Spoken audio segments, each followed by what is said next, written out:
Hey there, welcome back to Sonic Safari, a channel featuring tales of record collecting. I am Marcus, your host, a Swedish hipster lost in the fog here in San Francisco. So on last week's video, we dusted off the old crystal ball and looked at some vinyl collecting predictions for 2022. If you haven't checked it out yet, it's right here, or is it there? On this week's episode, I wanted to look at some Blue Note compilations and talk about why I think it's worth checking them out, even though you might not be a hardcore jazz fan. But first, this.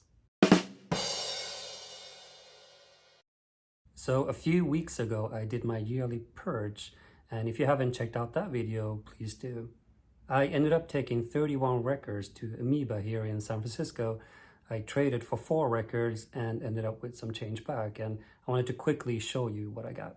And the first one is this one.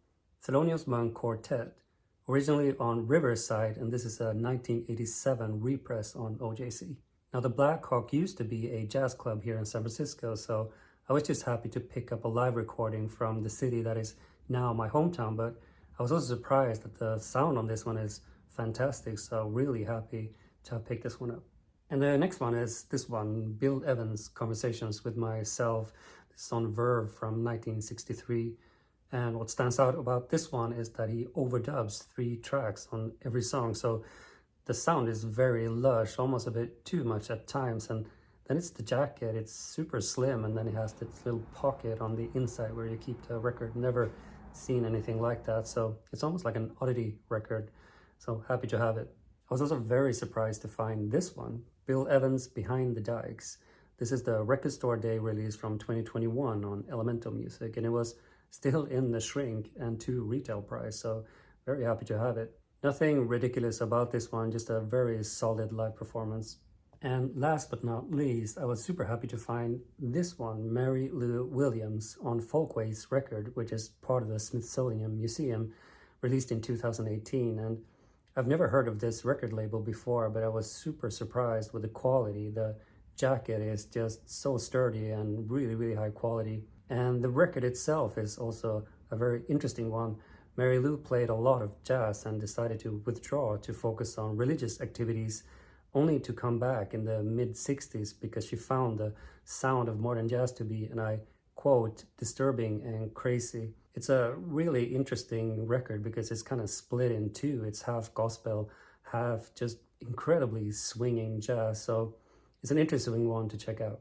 And that concludes the Purge for this year. It's such an important activity for me to continue to curate my collection to make sure that it only includes the record that I really listen to. Today, I want to talk about 4 separate Blue Note compilation series and why I think that they are really interesting to explore, especially if you're not a hardcore jazz fan. Because in the end, jazz is a very broad term, and I think that these are actually great entry points to start exploring more and finding out what you like.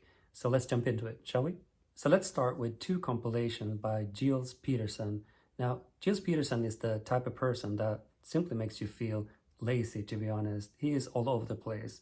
A radio host, the founder of Brownwood's Recording, a DJ, and a great promoter of jazz. What I like about it is that he's calling these samplers and not a compilation, which to me implies that this is not supposed to be something definitive, but just a starting point, something to get your taste buds activated with an urge to hopefully dive deeper in.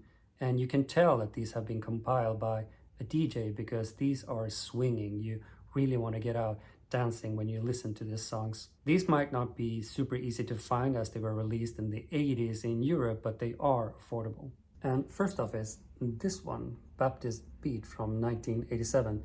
And this record represents a point in time when soul and pop was getting much more popular and how jazz really reacted to that movement. So simply put, this is music to get out on the dance floor and get your hips swinging to music by Lou Donaldson, Big John Patton, and Jimmy Smith, amongst others. I think this is a great entry point if you think that you cannot dance to jazz. And next up is this one, Blue Bossa from 1986. At its core, it's very similar to Baptist Beat. It's all about getting out on the dance floor, but this one leans a bit more towards the Caribbean rhythms and bossa nova flavors. These 2 are just simply very fun compilations to me, and great to put on when you have people over for a dinner. So next up is a series called Blue Breakbeats, which is a really interesting one because it really highlights how closely aligned jazz and hip-hop are and have been, and how the usage of breaks, so small pieces of music from a jazz song to either use as a loop or a hook in a song, was critical for the evolution of hip-hop. So this Blue Break series come on these double vinyls that includes the song that the hip-hop artists use samples from to create their own songs, like A Tribe Called Quest using Lou Donaldson's Who's Making Love to create Hot Sex. So there are 4 volumes of these, and this one is volume number 1. It comes on this really nice gatefold with additional information inside, and it's on blue vinyl. I also have this one, which is volume number 3, but this one is in a single jacket and on black vinyl, so I have to say I'm a bit disappointed that they didn't keep up the same design. But for someone that listens more to bop and hard bop, I think these are great to jump into the more soulful and groovier sound of jazz. Okay, next one, this one, Madlib's Shades of Blue from 2003. And this is really the perfect bridge from the Blue Breakbeats series because this is really the end result of exactly that. And Madlib seems like the perfect fit to have someone, as it states on the record, have unlimited access to the Blue Note archive to create reinterpretations and remixes of the songs. Madlib has already created a fusion between jazz and hip-hop in the past under the name Yesterday's New Quintet, where he even went so far as creating names for each of the fictitious players in his group: Monk Hughes, Ahmad Miller, Joe McDurphy, and Malik Flowers, if you're curious. I must say that I find the choice of word a bit interesting. Madlib invades Blue Note. I assume this has to do with the unlimited access to the Blue Note archive more than some act of aggression. This is definitely not a jazz record, but you can sense the jazz flavor in the samples, and I just think it's a great celebration of music.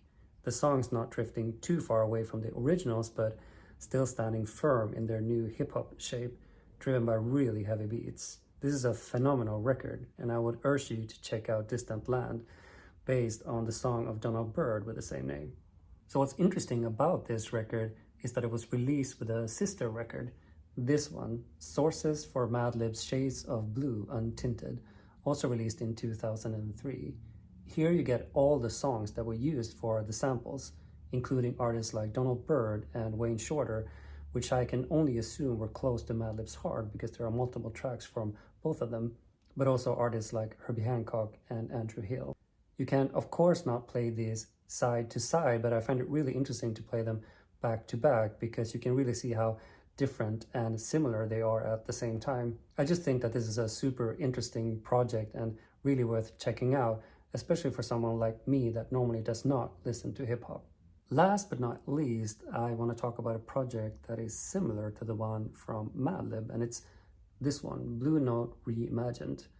This is a selection of Blue Note songs that have been reinterpreted by artists from the UK jazz scene. So the difference between the two is that while Madlib takes inspiration in jazz to create music in a completely different genre, so people that don't even listen to jazz could easily take it in and not even know that these are songs from Blue Note, this one, Blue Note Reimagined, is really a bridge between old and new. This is definitely a jazz record, even though a much more modern vibe.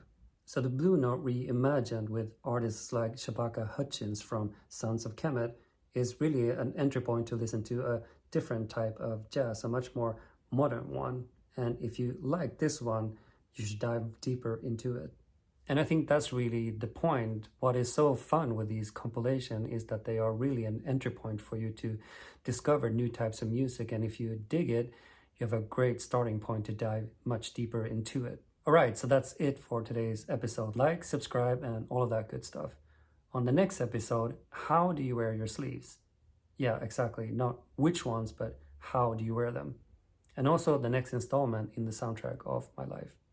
Until then, tack och adjö.